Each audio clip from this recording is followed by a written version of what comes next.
Bienvenue à tous dans Neutrality Studies. Aujourd'hui, nous recevons Patrick Henningsen, journaliste américain, analyste géopolitique et fondateur du site d'information et d'analyse indépendant 21st Century Wire. Bienvenue, Patrick. Avec plaisir. Ravi d'être avec toi, Pascal. Merci beaucoup d'avoir pris le temps, car vous étiez en Iran très récemment, n'est-ce pas? Environ une semaine avant le déclenchement de la guerre, vous êtes revenu aux États-Unis et en Europe. Pouvez-vous nous dire un peu pourquoi vous y êtes allé et ce que vous y avez vu? Vous avez également dit qu'une guerre avec l'Iran serait une énorme erreur. Pourriez-vous nous expliquer comment vous êtes arrivé à cette conclusion?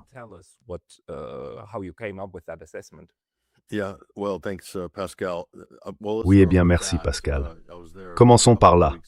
J'étais sur place quelques semaines avant que les bombes ne tombent. J'ai quitté l'Iran un peu plus d'une semaine avant la reprise de la dernière série d'hostilités. Ma principale raison d'y aller était que je savais qu'il existait une petite fenêtre d'opportunité.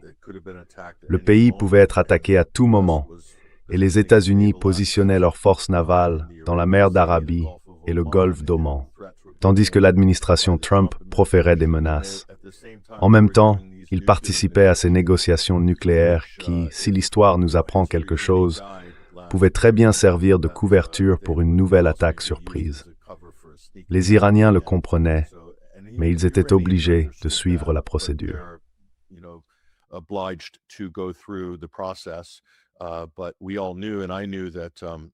Mais nous savions tous, et je le savais, que si j'y allais plus tard, il serait peut-être trop tard. Les aéroports pourraient être fermés, ou bien l'aéroport pourrait même ne plus exister. Point final. Il y avait aussi le risque de rester bloqué et de ne pas pouvoir partir si une grande guerre éclatait.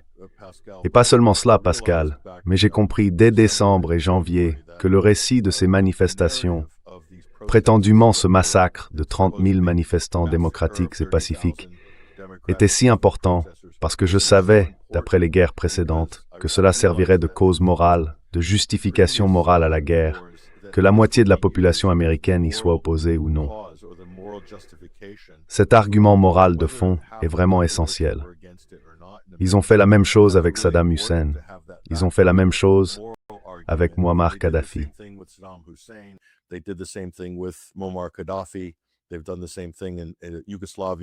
Ils ont fait la même chose en Yougoslavie et en Syrie, surtout sous Trump. Il faut que tu te souviennes, Pascal, que lorsque Trump a été élu, le vote décisif, le vote indépendant, comprenait beaucoup de populistes conservateurs opposés à la guerre. Cela faisait partie de la coalition MAGA. Et tu sais que ces gens soient contre la guerre ou pour la guerre, et j'y inclurais aussi les démocrates centristes, il y avait des populistes, des démocrates, des libéraux anti-guerre qui s'opposaient aux interventions, non seulement à Trump, mais à la guerre en général. Mais malgré tout, en Amérique, il faut comprendre la psychologie ici. Les gens diront « Je suis contre la guerre, mais c'est un régime malfaisant, et il vaut probablement mieux qu'il y ait un changement de régime. Le monde serait meilleur si l'ayatollah Khamenei était mort. »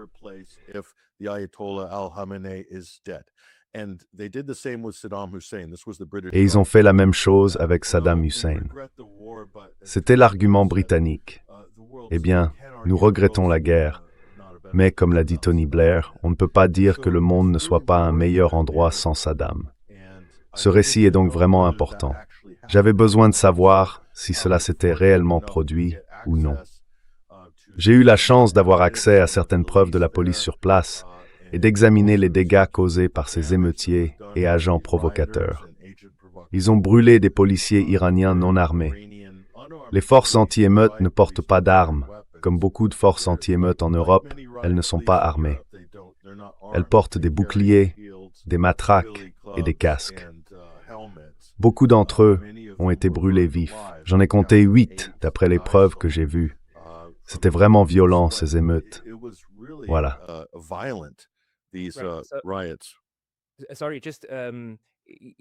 Désolé, c'est juste que je n'ai pas vraiment... Bien sûr, il y a eu les émeutes.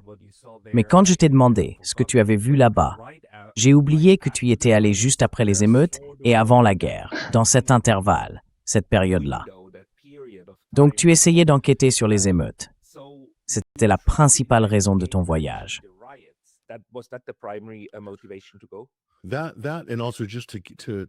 Cela est aussi simplement pour voir à quoi ressemblait la société, parce qu'il y avait deux choses. On nous avait dit que le pays était au bord de l'effondrement, que le peuple se soulevait contre le gouvernement, que le pays était fracturé et qu'un massacre massif avait eu lieu. Voilà donc les deux choses. La première, je suis arrivé le jour de la fête nationale, l'équivalent de leur jour de l'indépendance, et je suis allé directement au centre de Téhéran. Il y avait environ 2 millions de personnes dans les rues, soutenant le gouvernement, toutes conscientes qu'elles pouvaient être bombardées à tout moment, car les menaces avaient déjà été émises par les États-Unis.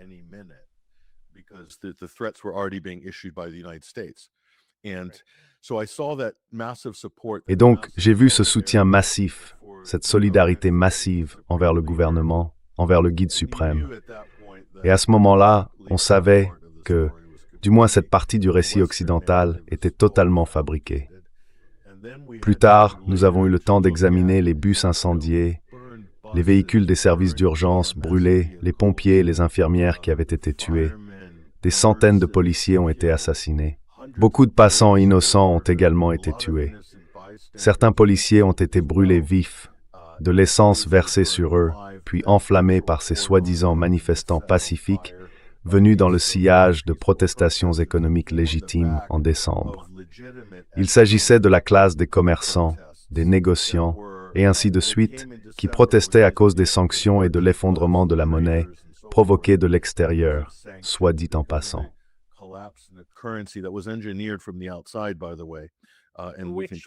Scott Bessent s'en est même vanté. Il a déclaré ouvertement « Nous avons fait s'effondrer l'économie iranienne. Ah, ah, ah !» Ce n'est même pas un secret. Oui, et nous pourrons revenir à cette discussion plus tard, si tu veux, à propos de cette formule de guerre économique que j'ai étudiée au fil des années. Cette même formule a été appliquée contre la Syrie, contre le Venezuela, contre la Russie, sans succès, mais aussi évidemment contre Cuba et certains autres pays, sanctionnés de manière permanente. La Corée du Nord, des pays sous sanctions permanentes. La même chose s'est produite ici. Tu sais, pour, je crois, 10 €, cela équivaudrait à 1,5 million de rials iraniens. Donc juste pour aller déjeuner, il te faudrait 1,5 million de rials. Je veux dire, se promener avec une pile de billets comme ça. Et j'ai vu la même chose se produire en Syrie. J'ai aussi vu une tentative de ce genre au Liban, parce qu'ils ont essayé de provoquer un effondrement de la monnaie juste avant le Covid ou juste après, ou à peu près pendant la période du Covid au Liban.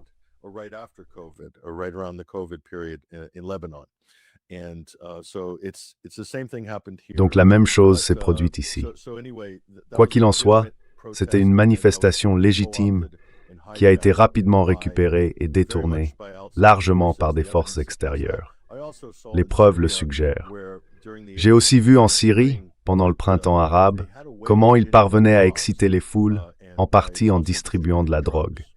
C'était donc quelque chose que j'avais déjà observé en Syrie et que je connaissais là-bas, et j'ai vu la même chose ici. Nous en avons parlé à la police, il y a eu des accusations en ce sens. Donc je veux dire, c'est une formule. Si vous regardez le Maïdan en février 2014, ce qui s'y est passé est très similaire. Le même type d'opération a été tenté à Téhéran, mais sans succès, car la société, comme je l'ai appris, est totalement différente en Iran. Elle est très résiliente, et ce n'est pas ce que les gens en Occident imaginent. Hey, very brief intermission because I was recently banned from YouTube, and although I'm back, this can happen anytime again. So please consider subscribing not only here, but to my mailing list on Substack. That's pascalotta.substack.com. The link's going to be in the description below. And now, back to the video. How does that formula work? Comment cette formule fonctionne-t-elle? Parce que, d'accord, je vois comment on peut, de l'extérieur, créer une certaine forme de crise sociale. Je veux dire, avec le Maïdan, la tension est montée. Accusations de corruption et de mauvaise gestion. Et bien sûr, les choses ne vont pas bien, n'est-ce pas? Si un pays est soumis à beaucoup de pression, surtout si les États-Unis et l'Europe s'y mettent pour le mettre sous pression, alors oui, les choses ne vont pas bien. Mais ensuite, passer du simple fait que des gens descendent dans la rue à l'organisation réelle d'une manifestation, c'est une chose difficile, n'est-ce pas? Parce qu'il faut faire passer le message, il faut organiser les choses, il faut des banderoles, il faut un bon timing, il faut des gens pour porter les banderoles et tout ça.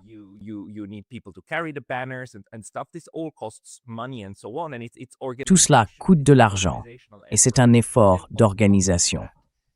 Mais ensuite, en plus de cela, provoquer des violences. Comment fait-on? Je veux dire, pour le Maïdan, nous savons que ces forces étaient en contact avec les extrémistes nationalistes d'extrême droite. Certains les appellent des nazis, moi je préfère dire d'extrême droite, mais peu importe. Et puis ils commencent à tirer. Mais avec l'Iran, comment ont-ils réussi à faire éclater la violence? Parce que je pense que les sociétés en Europe et aux États-Unis ne sont tout simplement pas habituées à ce type de destruction organisée à travers des manifestations.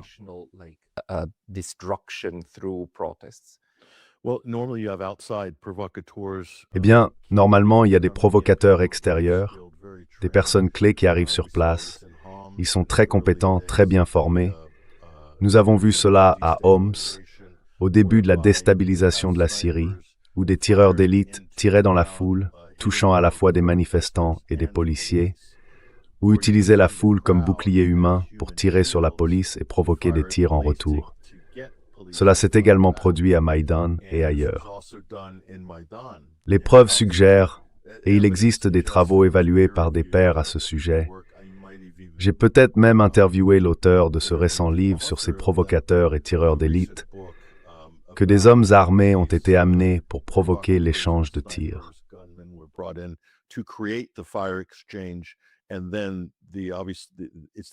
Et puis, c'est l'image diffusée par les médias montrant la police riposter que l'Occident valorise le plus pour façonner le récit. Cela a été fait de très nombreuses fois. C'est pas quelque chose de nouveau. C'est comme le niveau supérieur d'une révolution de couleurs.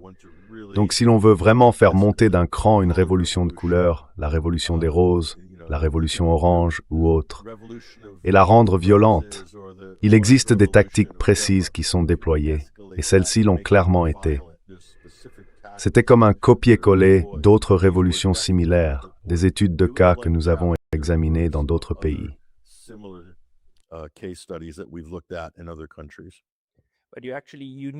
Mais en réalité, il faut tromper beaucoup de gens, non?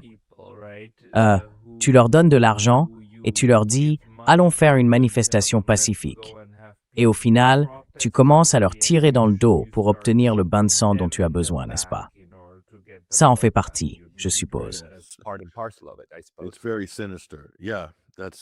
C'est très sinistre. Oui, voilà, c'est le chaos que vous voulez. Vous voulez de la confusion. Et ensuite, les États-Unis et Israël ont essayé d'en tirer parti en lançant à ce moment-là des appels publics pour que le peuple se soulève et prenne le contrôle de ces institutions. Je veux dire, imaginez Donald Trump vous disant de vous soulever et de prendre le contrôle des institutions. Netanyahou faisait la même chose. Et puis, nous avons eu des aveux du côté israélien et américain indiquant que leurs services de renseignement étaient actifs sur le terrain. Et je pense probablement que les Britanniques l'étaient aussi, parce qu'il n'y a rien qui s'y passe sans que les Britanniques ne soient également impliqués aux côtés des Américains. Ils ont donc de l'expérience en la matière.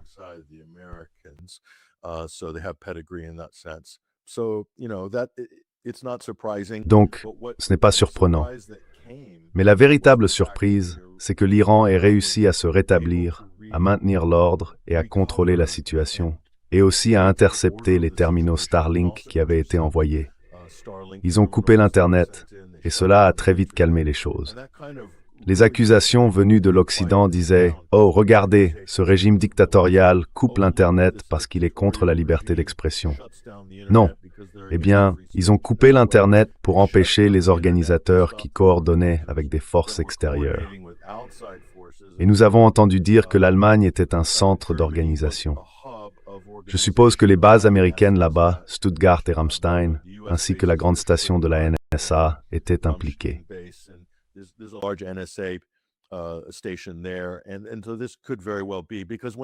Et donc, cela pourrait très bien s'expliquer par le fait que lors de la Révolution verte en 2009, les États-Unis géraient cela de très près sur Twitter, en anglais à l'époque.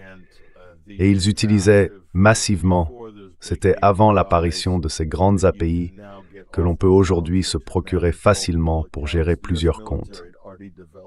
L'armée américaine avait déjà développé tout cela, de sorte qu'une seule personne pouvait gérer une cinquantaine de comptes. Et c'est ainsi qu'ils ont contribué à, disons, accélérer la révolution verte en ligne en 2009 en Iran. Il est très probable que cela se faisait également depuis l'Allemagne ou directement depuis les États-Unis à l'époque. Ces pratiques ont donc été tentées et répétées à plusieurs reprises dans différents pays.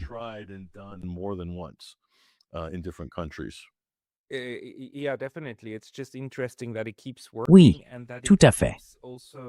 C'est juste intéressant que ça continue de fonctionner et que les médias occidentaux continuent, tu vois, de rester en ligne, non?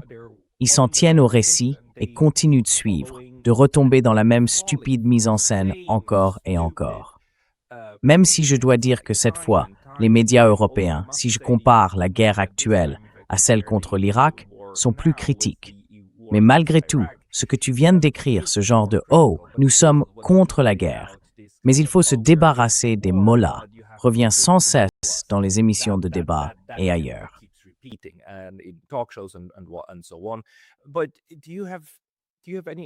As-tu une idée de ce qu'il en est? Parce qu'il y a des journalistes des grands médias sur le terrain en Asie de l'Ouest. Mais les honnêtes, comme, comment il s'appelle déjà, le chef du bureau du New York Times d'il y a une vingtaine d'années, Chris Hedges. Oui, Chris Hedges. Les autres ensuite partent? Non? Ils s'en vont et deviennent des Chris Hedges, rapportant honnêtement ce qui s'est réellement passé. Mais les autres, comment font-ils pour rester dans le rang? As-tu une idée de la façon dont ils perçoivent tout ça? Croient-ils à ce récit stupide ou sont-ils volontairement complices?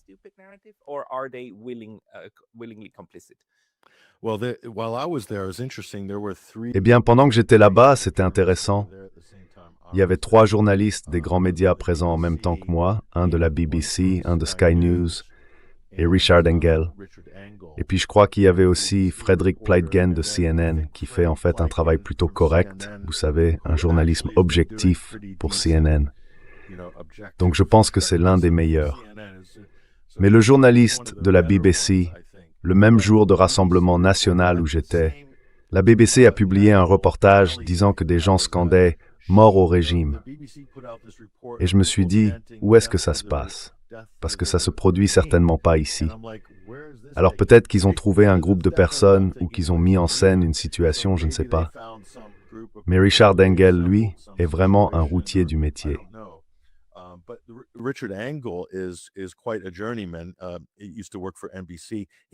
Il travaillait autrefois pour NBC. Il a été impliqué dans un scandale en Syrie où ils ont, en quelque sorte, simulé un enlèvement.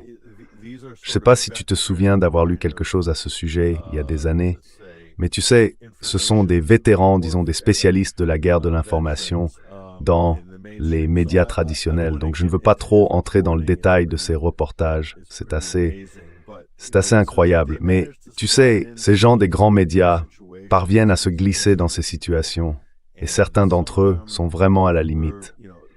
Et je suppose que l'Iran peut tolérer cela jusqu'à un certain point. Mais je pense que la patience commence à s'épuiser. La Russie, elle, ne reçoit même plus certains de ses journalistes, car ils publient parfois des reportages complètement fabriqués.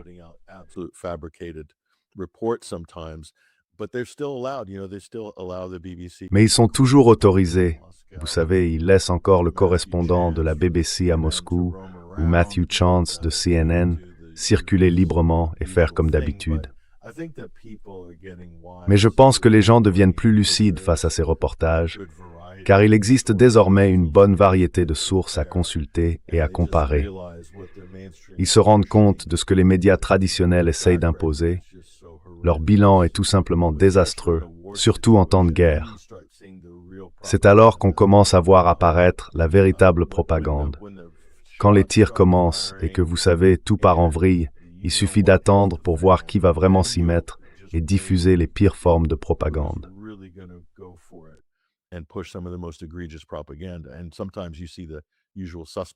Et parfois, on voit les suspects habituels faire ça, mais celui-ci est différent, Pascal, tu vois. Quelques journalistes de CNN ont divulgué ou rapporté que Trump et la CIA armaient des Kurdes iraniens de l'autre côté de la frontière, dans le KRG, le Kurdistan irakien, en disant que cela allait poser problème pour Trump. C'était presque comme s'ils anticipaient quelque chose. Clarissa Ward diffusait cela sur son compte personnel de réseaux sociaux et elle a fait une propagande incroyable dans des zones de guerre au fil des ans. Je me suis dit, waouh, pourquoi font-ils ça maintenant? Cela pourrait potentiellement compromettre une action secrète de Trump ou de la CIA visant à armer ses supplétifs kurdes et à les envoyer en Iran pour semer le chaos et déstabiliser la région.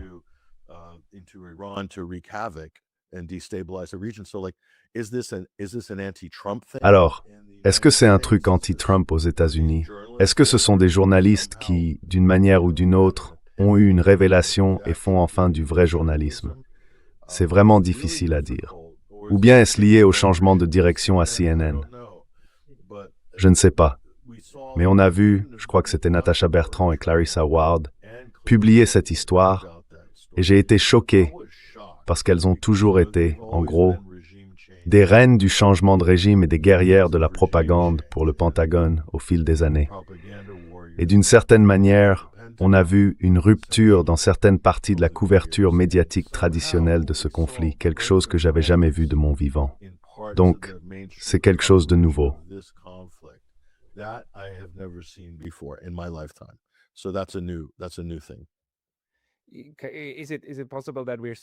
Est-il possible que ce que nous voyons ici ne soit pas un conflit d'intérêts, mais un conflit de conscience néoconservatrice?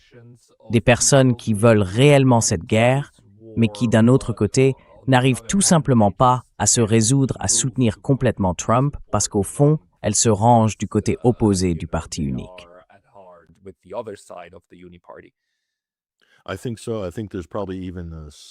Je le pense aussi. Je crois qu'il y a probablement même une division au niveau des services de renseignement. Nous avons vu récemment les démissions de Joe Kent, donc il n'y a clairement pas d'unanimité de pensée aux États-Unis et à Washington sur ce sujet. Peut-être qu'à la Maison-Blanche, le cercle rapproché de Trump et du Parti républicain suit une ligne bien disciplinée. Mais en dehors de cela, il y a même des personnes qui se positionnent comme dissidents sur cette question. Même Chuck Schumer essaie de faire marche arrière.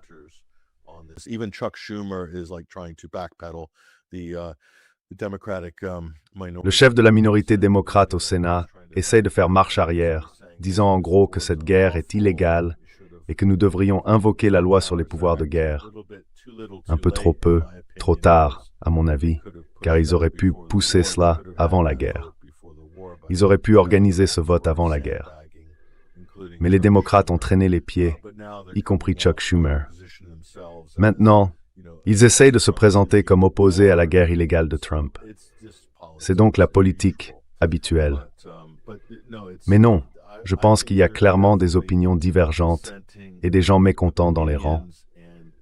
Je crois que nous verrons davantage de démissions de haut niveau, plus cette situation s'éternisera.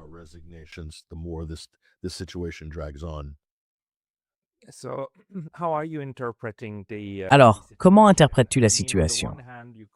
Je veux dire, d'un côté, on pourrait dire que c'est la guerre que les néoconservateurs ont toujours voulu. De l'autre, on pourrait dire que c'est peut-être le plan B ou le plan C. Tu vois, si on considère que le plan A était la guerre de 12 jours qui n'a pas fonctionné, le plan B, les émeutes de janvier censées renverser le régime et qui ont échoué, et que maintenant, nous en sommes au plan C. Ou bien on peut adopter l'interprétation de Brian Berletic, selon laquelle non, c'est depuis le début l'objectif. Il n'y a pas de plan concret, c'est simplement pousser, casser. Et le chaos que nous voyons n'est pas une conséquence involontaire. Ce n'est pas Trump qui s'est trompé, C'est exactement ce qui était voulu, non seulement pour l'Iran, mais pour toute la région, car cela déstabilise non seulement ces pays, mais freine aussi le développement de la Chine et profite aux États-Unis. Donc en réalité, ce chaos est recherché. Comment interprètes-tu cela?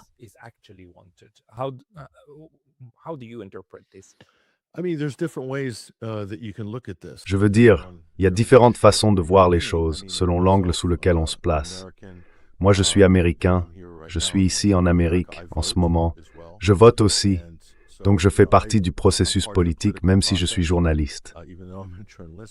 Il faut donc se poser la question, si tout cela fait partie d'un grand plan, quelqu'un peut-il m'expliquer quel est l'intérêt de l'Amérique dans ce que nous avons vu se dérouler au cours des 3 dernières semaines? Parce que, personnellement, je ne le vois pas.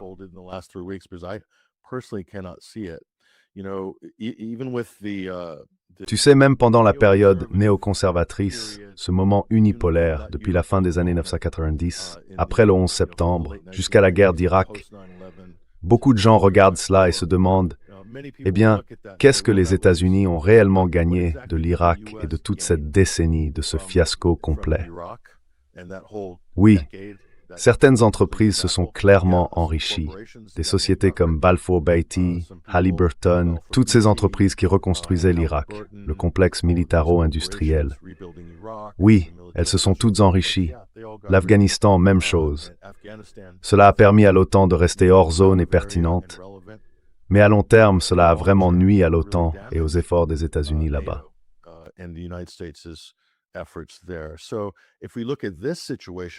Donc, si l'on examine cette situation et la manière dont elle a été menée, les États-Unis ont aliéné tous leurs alliés. Ils ont désormais perdu une quantité incroyable de crédibilité. Il faut comprendre la source du pouvoir américain après la Seconde Guerre mondiale. Elle réside dans les institutions internationales, dans les institutions multilatérales, en tirant parti de leurs relations et de la confiance bâtie à travers ces institutions.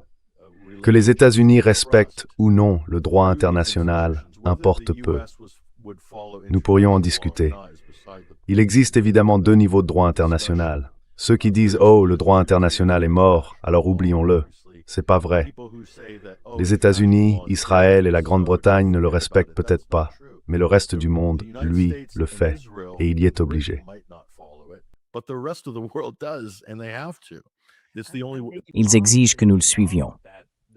Donc oui, je suis tout à fait d'accord avec toi sur ce point. Il le faut, car sinon c'est le chaos, et qui va régner en maître dans un environnement chaotique. Dans une perspective réaliste, ce seraient les hégémons voyous. Ainsi, les puissances de rang intermédiaire et inférieur doivent s'allier, et le droit international, ce cadre est essentiel. L'Iran en est un parfait exemple. C'est une société différente. Ils ont une constitution différente. Leur religion et leur foi sont au cœur absolu, au centre de leur économie politique.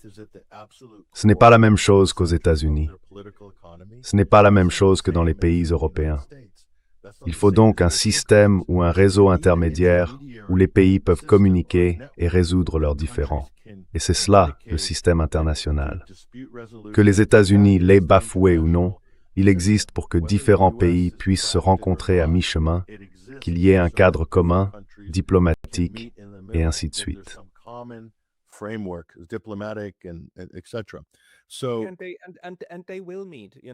Et ils se rencontreront, tu sais, juste pour le mentionner. Ce n'est pas parce qu'Israël fait exploser un consulat, le consulat iranien à Damas, et viole le droit international de manière flagrante, en commettant une infraction très grave à la Convention de Vienne, entre autres, que soudainement l'Arménie et l'Azerbaïdjan vont se mettre à faire exploser des consulats partout dans le monde. Le Japon ne le fait pas à la Chine ne le fait pas au Portugal, et ainsi de suite. Le système reste en place. C'est juste qu'il y a un criminel là-bas qui parvient à s'en tirer, mais ça n'invalide pas le système.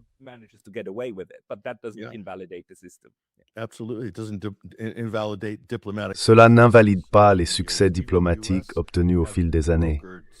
Même les États-Unis ont réussi à conclure certains accords diplomatiques. Par exemple, le JCPOA, C'était essentiellement une double assurance pour empêcher l'Iran de développer une arme nucléaire qu'il ne développait de toute façon pas. Mais c'était une double couche de garantie.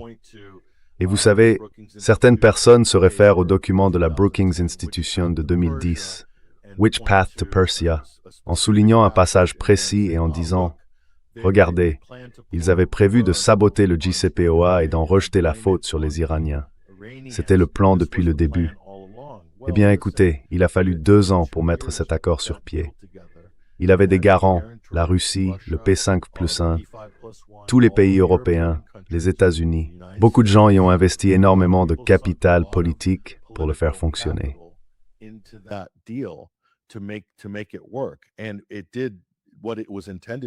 Et cela a fait ce pourquoi c'était prévu. Cela a stabilisé la situation, réduit l'alerte et levé les sanctions contre l'Iran, et ainsi de suite. Maintenant, il faut aussi se rappeler que cela ne se produit pas dans le vide, n'est-ce pas? Regardez qui finance la Brookings Institution, certains des plus grands donateurs sionistes israéliens. Donc vous pourriez penser que vous lisez la politique américaine, mais il y a quelque chose derrière. Les gens ne jettent pas leur argent au hasard. Le lobby israélien a investi 600 millions de dollars dans le dernier cycle électoral du côté républicain, uniquement pour les campagnes républicaines, y compris la Maison-Blanche. Donc, 600 millions de dollars, plus d'1 demi-milliard, des sommes sans précédent ont été injectées dans le système politique américain. Pensez-vous que cela n'a pas de conséquences? Pensez-vous qu'ils font cela juste pour s'amuser?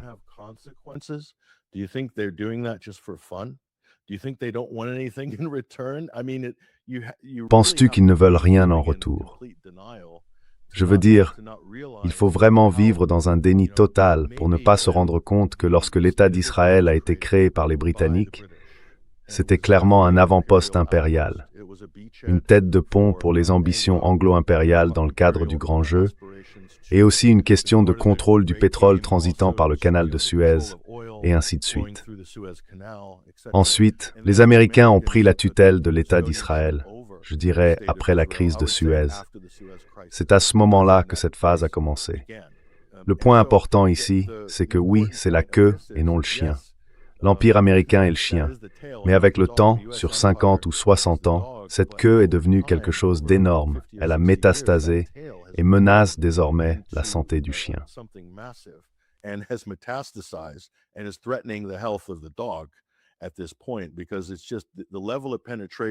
Parce que c'est simplement le niveau de pénétration, comme John Mearsheimer, Stephen Walt et d'autres l'ont montré au fil des années, qui a désormais atteint des proportions bien au-delà de ce que Mearsheimer et Walt décrivaient dans leur livre de 2007 sur le lobby pro-israélien.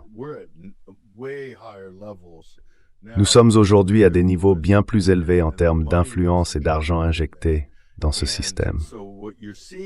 Ce que vous voyez, c'est que la politique impériale des États-Unis a quelque chose derrière elle. Et cette chose se trouve dans le document Clean Break. Elle est étroitement liée au mouvement néoconservateur et entoure complètement cette Maison-Blanche. Réalisez-vous que le lobby pro-israélien a choisi un par un tous les membres du cabinet de l'administration Trump impliqués dans la sécurité nationale ou la politique étrangère.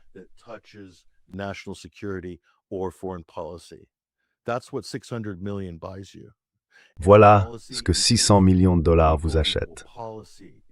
Et les gens, c'est la politique dans la politique américaine. On ne peut donc pas simplement balayer cela d'un revers de main en disant que ce n'est rien. Je vais t'en donner la preuve, Pascal, car je n'ai pas beaucoup écrit sur le sujet, mais j'en ai parlé. Si l'on regarde l'histoire des gouvernements américains, en général, un président choisit parmi le corps diplomatique, la fonction publique, le monde universitaire ou la sphère politique. Les anciens diplomates sont souvent sélectionnés pour des postes ministériels, car n'importe qui peut remplir une fonction au sein du gouvernement. Il n'est pas nécessaire d'être sénateur ou membre du Congrès. Alors, pourquoi Donald Trump a-t-il été le premier président de l'histoire à piocher dans les sièges de la Chambre et du Sénat de son propre parti? Des sièges sûrs, occupés par des élus de longue date.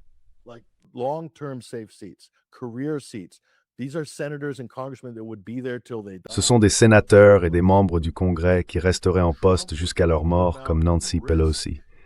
Et Trump les a écartés, au risque de perdre ce siège. Pourquoi? Pourquoi aurait-il fait cela alors que n'importe qui pourrait occuper ces postes? La raison, et cela a été découvert lors du dernier cycle électoral et même reconnu par l'AIPAC, est qu'il formait tous ses membres du Congrès et ses sénateurs depuis leur première élection. Ils avaient déjà établi des relations. Ils exerçaient sur eux un contrôle qu'ils n'auraient pas avec quelqu'un issu du monde universitaire ou de la fonction publique. Le lobby les avait façonnés dès le premier jour, grâce à des contributions de campagne, des chèques, toutes sortes d'avantages, qu'ils aient gagnés ou perdu leur première élection.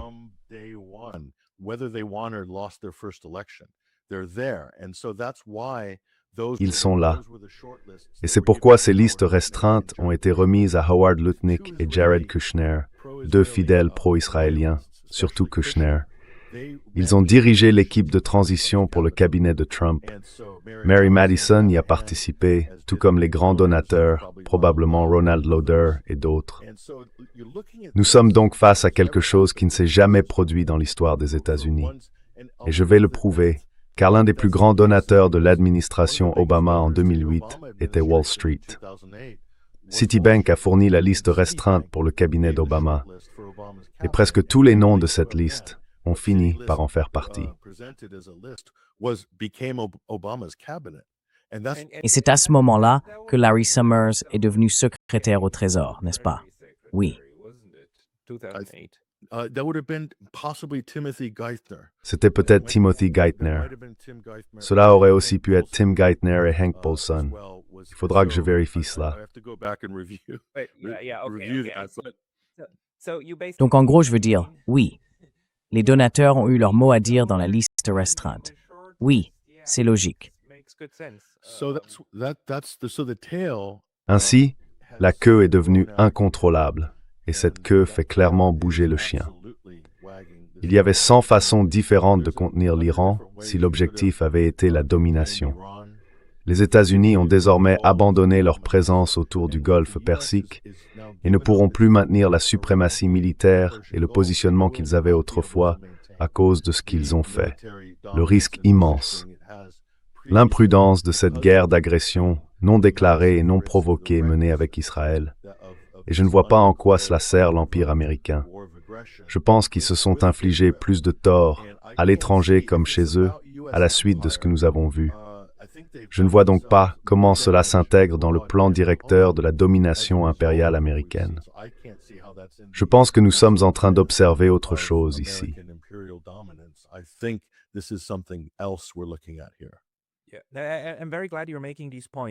Oui, je suis vraiment content que tu soulèves ces points, parce que, tu sais, l'argument de Brian Berletic, que d'ailleurs, j'ai essayé d'inviter dans mon émission depuis longtemps, mais je n'arrive malheureusement pas à le joindre.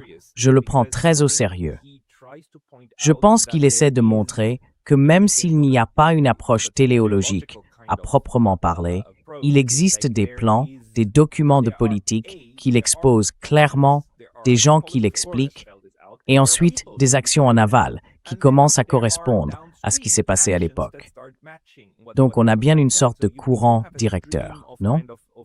D'un autre côté, il nous manque ce genre de, disons, planification maîtresse. Oui, les individus néfastes dans la pièce qui tirent toutes les ficelles, mais on voit bien que certaines de ces tentatives existent, n'est-ce pas? Dans le sens du tirage de ficelles.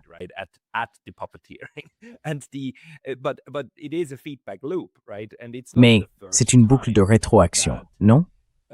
Et ce n'est pas la première fois que des empires remettent le pouvoir à d'anciens groupes terroristes. Je veux dire, le gouvernement actuel d'Israël est essentiellement issu de quelques organisations terroristes des années 1920 et 1930 qui attaquaient les Britanniques. Ils ont fait exploser des hôtels britanniques en Palestine, n'est-ce pas? Puis ils ont évolué, sont devenus utiles et ont été placés au pouvoir. Et ce n'est pas non plus la première fois qu'on voit cela. Je veux dire, en ce moment, la Syrie est dirigée par quelqu'un qui figurait autrefois sur une liste de terroristes avec une prime de 5 ou 10 millions de dollars sur sa tête. Donc c'est quelque chose qui se reproduit sans cesse, et ensuite ces structures de pouvoir entre la queue et le chien commencent à se déplacer. Alors, est-ce que c'est ça? Et pour l'instant, nous sommes simplement au sommet de la queue, au sommet du pouvoir de la queue. Peak tail power? Eh bien, oui. Je veux dire, regardez, les gens veulent en faire un débat binaire. Il faut que ce soit l'un ou l'autre. Je pense que c'est les deux. Je pense qu'Israël et les États-Unis entretiennent une relation symbiotique et que les États-Unis sont tout à fait satisfaits qu'Israël poursuive ses ambitions de grand Israël et sa domination régionale là-bas. En même temps, cela pourrait se faire au détriment de la puissance et de l'influence américaine à l'échelle mondiale. Et cela pourrait marquer la fin de l'Empire américain, exactement comme la crise de Suez l'a fait, ce qui avait été complètement maladroit. Les Britanniques, les Français et les Israéliens avaient ce complot qui fut ensuite révélé, mais ce fut la fin de la domination et du contrôle britannique sur le Moyen-Orient. À partir de ce moment-là, tout le monde devait passer par les États-Unis. Les États-Unis et l'Union soviétique se sont affirmés lors de la crise de Suez.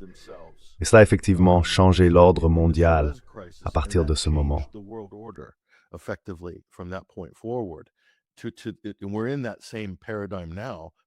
Et nous sommes aujourd'hui dans le même paradigme. Ce que nous voyons ici en Iran, avec le Golfe Persique, n'est pas exactement la même chose. Mais la Chine et la Russie jouent en quelque sorte un rôle similaire, du moins symboliquement, en termes de répartition du pouvoir, comme l'Union soviétique et les Américains l'ont fait face à l'ancien empire, l'ancien ordre mondial, celui des Britanniques et des Français, lors de la crise de Suez en 1956. Je parle donc ici de changement de pouvoir, pas des rôles exacts qu'ils ont joués à l'époque. Et Gamal Abdel Nasser n'était certainement pas comparable aux Iraniens, bien qu'il ait dirigé un gouvernement révolutionnaire que l'Occident ne savait pas comment gérer. Les Américains craignaient qu'il ne se tourne vers les Soviétiques, et ils étaient également terrifiés par le nationalisme arabe.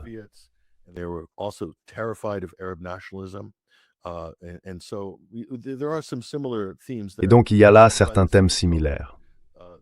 Dans le même ordre d'idées, la situation en Iran, ce que nous voyons aujourd'hui, découle des précédentes interventions américaines et britanniques qui ont engendré le gouvernement actuel, qui ont provoqué la révolution islamique.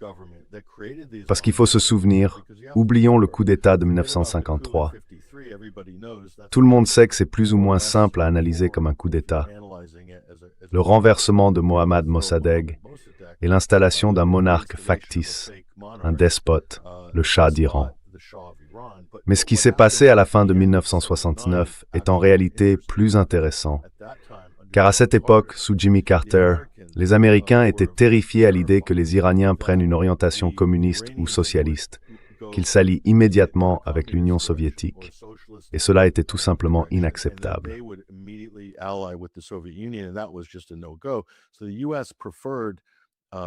Ainsi, les États-Unis ont préféré un gouvernement islamique, disons de droite, conservateur, à une alternative de gauche. Ce fut une erreur de calcul de la part des États-Unis à plusieurs niveaux, mais c'était leur logique. Ils soutenaient déjà une sorte de moudjahidine wahhabite dans le pays voisin, l'Afghanistan, qu'ils utilisaient d'ailleurs pour la même raison, en raison de l'émergence de gouvernements de gauche très crédibles et puissants en Afghanistan dans les années 1970. C'était donc la logique américaine à l'époque. Et cela s'est évidemment retourné contre eux, ou pas, selon la manière dont on veut l'analyser. Mais je ne pense certainement pas que ce soit le résultat qu'ils recherchaient.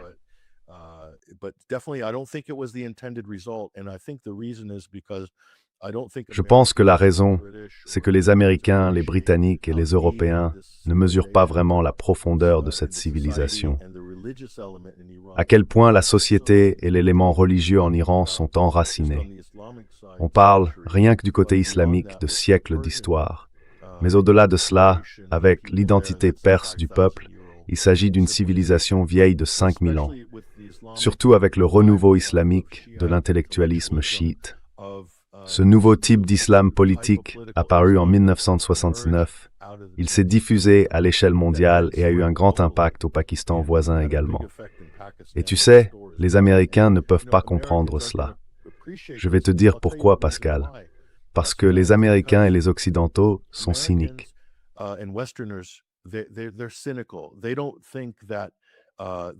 Ils ne pensent pas qu'un gouvernement inscrirait réellement dans sa constitution qu'il doit défendre les opprimés. Ils diraient « Non, ce sont juste des mollahs maléfiques. Tous les gouvernements sont corrompus. Personne ne mettrait cela au centre de sa raison d'être constitutionnelle. » Mais l'Iran le fait. En ce sens, ils sont authentiques. L'Occident ne l'acceptera pas. Il dira « Non, non, non, ils font juste semblant et leur défense des Palestiniens n'est qu'un prétexte pour l'antisémitisme. C'est parce qu'ils détestent les Juifs et veulent repousser Israël dans la mer. » Voilà le cynisme de l'Occident. Nous avons perdu le lien avec certains de ces thèmes et objectifs profonds et nous projetons notre cynisme sur tout le monde.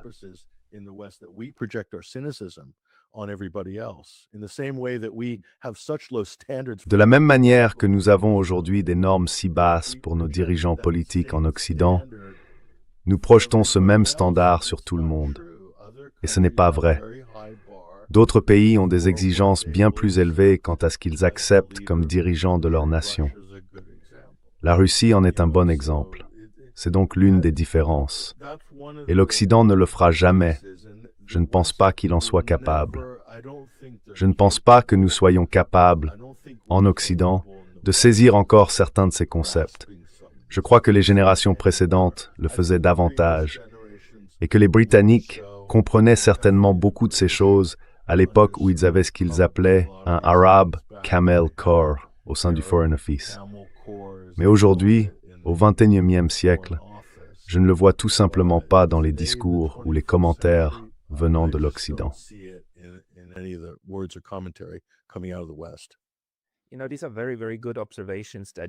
Tu sais, ce sont de très très bonnes observations que tu as faites.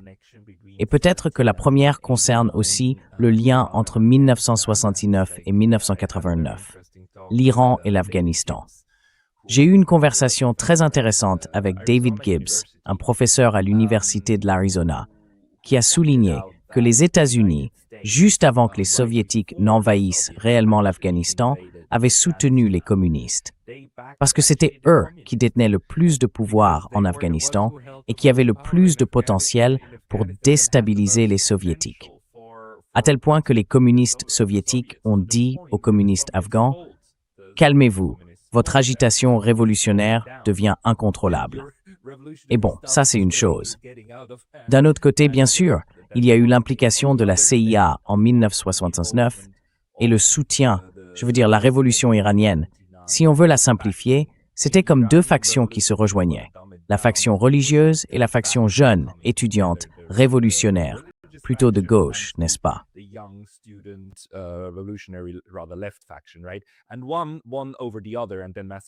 Et l'un sur l'autre, puis ils les ont massacrés aussi. Il y a donc probablement une histoire à raconter à ce sujet également. Et puis bien sûr, la guerre fabriquée, où l'on sait maintenant que les États-Unis ont vendu des armes aux deux camps, l'Iran et l'Irak. Et plus tard, comment tout ce discours continue. C'est simplement le niveau et la sophistication vraiment des États-Unis, capables de mener ces actions clandestines et secrètes, d'agir sur le terrain avec d'importantes sommes d'argent et d'exercer une influence réelle au sein de ces sociétés à l'étranger. Cela, je pense, est en quelque sorte inégalé et probablement sans précédent dans l'histoire. Ou comment vois-tu cela?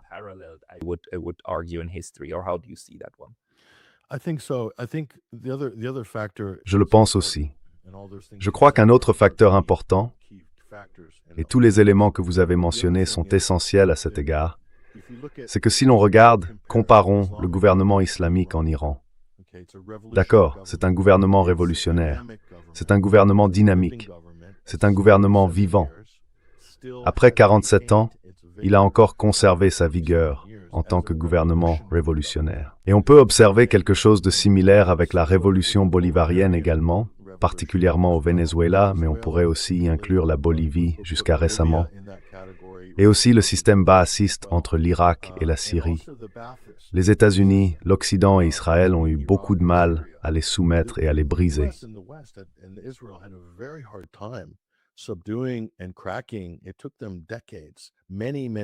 Il leur a fallu des décennies, de nombreux coups d'État manqués, de nombreuses guerres par procuration, pour, comme on dit, parvenir au résultat que nous avons vu à Damas à la fin de 2024. Ce n'est pas facile. Ce sont des mouvements anti-hégémoniques. La base des gouvernements bolivariens ou des gouvernements baasistes ou encore de la révolution islamique iranienne est anti-hégémonique. C'est un gouvernement en devenir qui cherche à devenir indépendant. Ils ont tendance à être conservateurs. Ils n'ont pas non plus tendance à être anti-modernes, mais on pourrait dire, selon les critères actuels, que l'Iran est très anti-woke. Selon la définition occidentale d'aujourd'hui, c'est une mauvaise façon de le dire, mais ils sont très anti-woke. Donc ils sont conservateurs, mais aussi indépendants, souverains, ce qui est très important.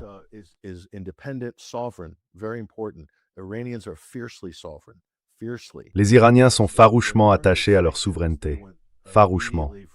Ainsi, lorsqu'ils ont été soumis à des sanctions, ils se sont immédiatement tournés vers la substitution aux importations, sans la moindre hésitation.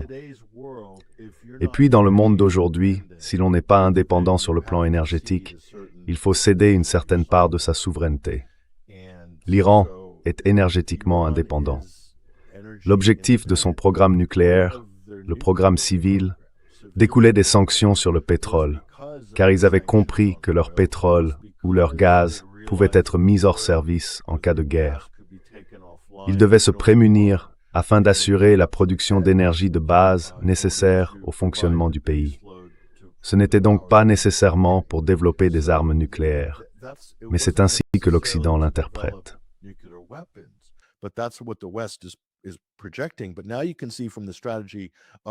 Mais maintenant, on peut voir à travers la stratégie d'Israël et de Trump menacer de détruire la société en frappant leurs centrales électriques, en mettant hors service leurs infrastructures énergétiques, que c'est là le but final. Parce que lorsque vous faites cela, vous pouvez affaiblir un pays à un degré extrême. Regardez Cuba. Cuba dépend entièrement du carburant importé et les États-Unis ont fermé toutes les portes de sortie et d'entrée vers Cuba. Ils sont en train de l'étrangler. Prenez l'Allemagne comme bon exemple. L'Allemagne disposait d'un parc nucléaire jusqu'à il y a quelques années, et à travers cette étrange récupération du Parti vert et du mouvement pour le climat, et après Fukushima, ils ont fermé leurs centrales nucléaires pour des raisons de sécurité. Or, les centrales nucléaires modernes sont relativement sûres, en particulier certaines des plus récentes.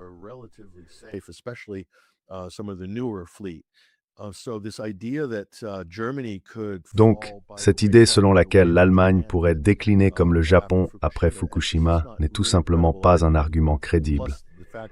En plus, le Japon se trouve sur une ligne de faille et subit des tsunamis et des tremblements de terre. Alors, pourquoi en est-il ainsi? En 2010, le gazoduc Nord Stream est entré en service, fournissant à l'Allemagne un approvisionnement direct en gaz naturel depuis la Russie.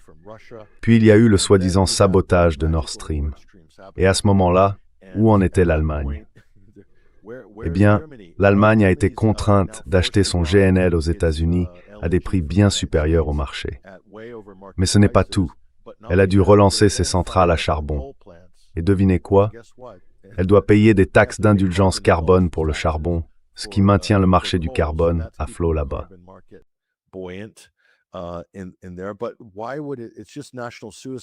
Mais pourquoi ferait-elle cela? C'est un véritable suicide national.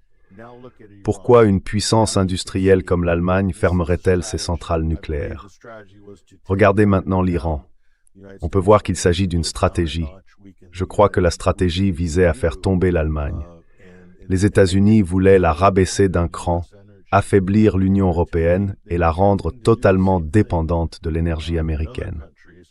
Et ils tentent de faire la même chose dans d'autres pays. Je pense que si les États-Unis en avaient la possibilité, ils forceraient l'Iran, s'il ne renonçait pas à ses industries d'hydrocarbures, alors les États-Unis et Israël les détruiraient et les obligeraient à importer de l'énergie et tout le reste.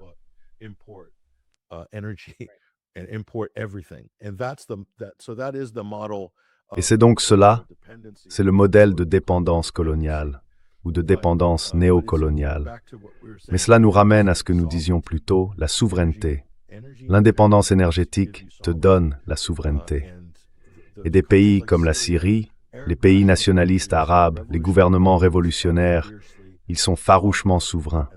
C'est à ce moment-là qu'ils entrent en conflit avec d'autres puissances comme les États-Unis, comme Israël, qui détient un pouvoir de domination régionale.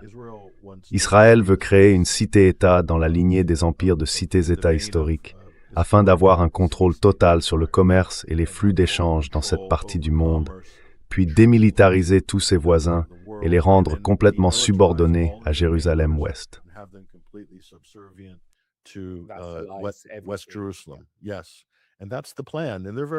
Oui, et c'est bien le plan. Ils sont désormais très ouverts à ce sujet. On voit qu'ils deviennent très arrogants. Des responsables israéliens de haut niveau se vantent de procéder à un nettoyage ethnique. Et regardez ce qu'ils font au Liban en ce moment, dans le sud du Liban. Je veux dire, ça devrait être au moins aussi grave, voire pire. Ce que la Russie a fait en Ukraine, dans l'est de l'Ukraine, n'est rien en comparaison. Sans parler du fait que la Russie ne faisait que réagir à l'effondrement de la résolution 2202 du Conseil de sécurité de l'ONU qui mettait en œuvre les accords de Minsk. C'est à cela qu'ils réagissaient, une situation de guerre civile.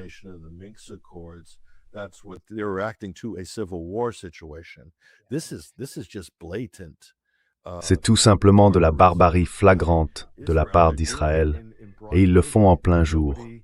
Personne ne les retient, et les États-Unis adoptent désormais les doctrines israéliennes. Ce qui est également dangereux, Pascal, c'est que nous partions autrefois du principe que les civils dans les zones densément peuplées ne seraient pas pris pour cible de manière indiscriminée par la puissance militaire moderne. Ce n'est plus une hypothèse prise en compte dans les simulations de guerre, car après le 7 octobre, les États-Unis adoptent désormais la doctrine Dahya d'Israël. Donc encore une fois, cette fusion entre les États-Unis et Israël en matière de doctrine militaire, elle est en train de se produire, tu sais.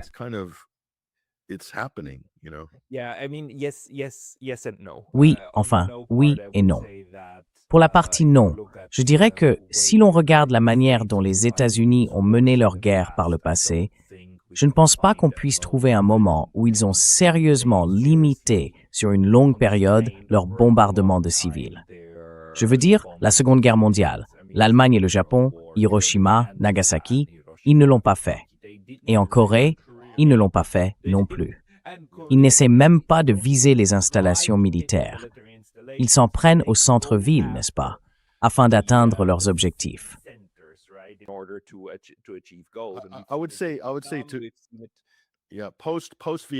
Je dirais oui, après le Vietnam, Pascal, après le Vietnam. Oui, je dirais que du Vietnam à Dresde, c'était différent, tu sais. C'était une brutalité sauvage, une guerre de siège à la manière médiévale. Et nous avions un certain niveau de retenue après le Vietnam. Les États-Unis ont révisé leur doctrine pour privilégier les forces d'intervention rapide, la puissance aérienne, les forces spéciales, la doctrine de Donald Rumsfeld. Ainsi, les États-Unis ont fondé toutes leurs interventions militaires sur ce modèle. Missiles de croisière, munitions à distance.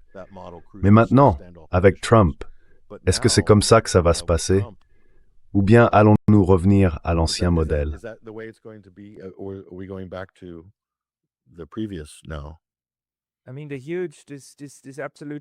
Je veux dire, ce test absolument énorme consistera bien sûr à savoir si les États-Unis et Israël seront identiques à ce moment-là, si cette entité va utiliser des armes nucléaires.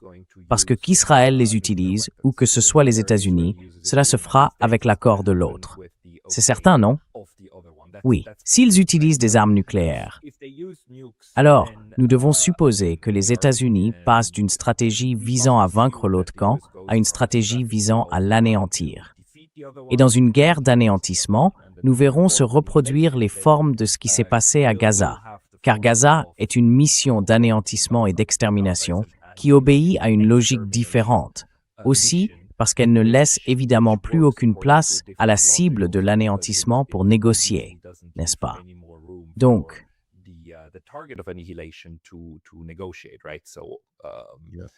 Annihilation, c'est le mot-clé. Annihilation. mais tenter d'anéantir une nation de 90 millions d'habitants me semble complètement fou, même pour cette personne à la Maison-Blanche. Cependant, permettez-moi, dans les quelques minutes qu'il nous reste, de vous poser cette question, car elle me tracasse depuis quelques jours. À votre avis, qui écrit les tweets de Donald Trump? J'ai réalisé l'autre jour que ces tweets, ces publications sur les réseaux sociaux, sont relativement longs et ne contiennent pas de fautes d'orthographe. Lors de son premier mandat, il y avait énormément de fautes dans ses tweets, ce qui me faisait penser qu'il les écrivait lui-même. Maintenant, ce n'est plus le cas. Ou bien ils sont au moins relus, n'est-ce pas? Alors, selon vous, qui compose l'équipe des tweets de Trump?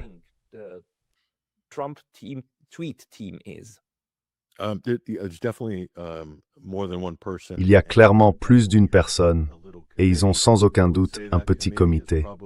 Je dirais que ce comité est probablement très aligné sur la même longueur d'onde en ce qui concerne leurs idées et leurs convictions. Et cela inclurait Stephen Miller et des personnes de ce genre. Lors de son premier mandat, différentes personnes publiaient des tweets.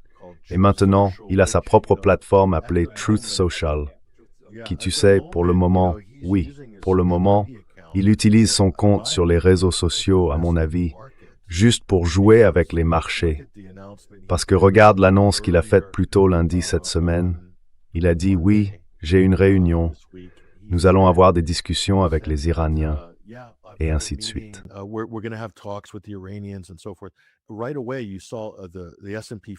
Tout de suite, tu as vu le S&P 500 grimper jusqu'à une capitalisation boursière de 2000 milliards.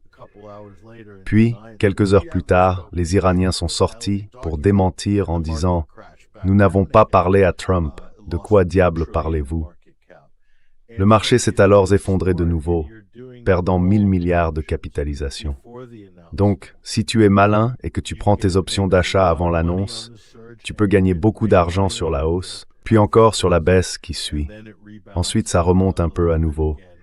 Donc, tout ce discours sur la reprise du détroit d'Ormuz, sans plan concret, me fait penser, Pascal, qu'il n'y avait pas de plan.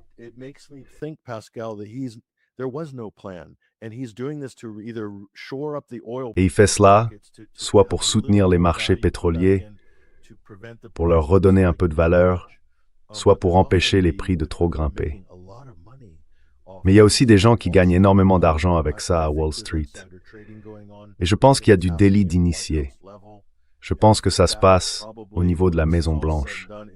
Et quand tout sera dit et fait, si nous survivons en tant qu'espèce humaine, nous verrons des délits d'initié horribles. Tu utilises un M entre les annonces de Trump et aussi Polymarket. Ces sites de paris sont complètement fous avec tout ce qui s'y passe.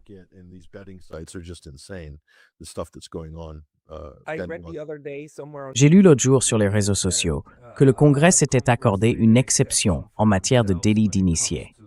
Est-ce vrai? Les membres du Congrès et les sénateurs peuvent-ils faire du délit d'initié sans qu'aucune sanction ne soit appliquée?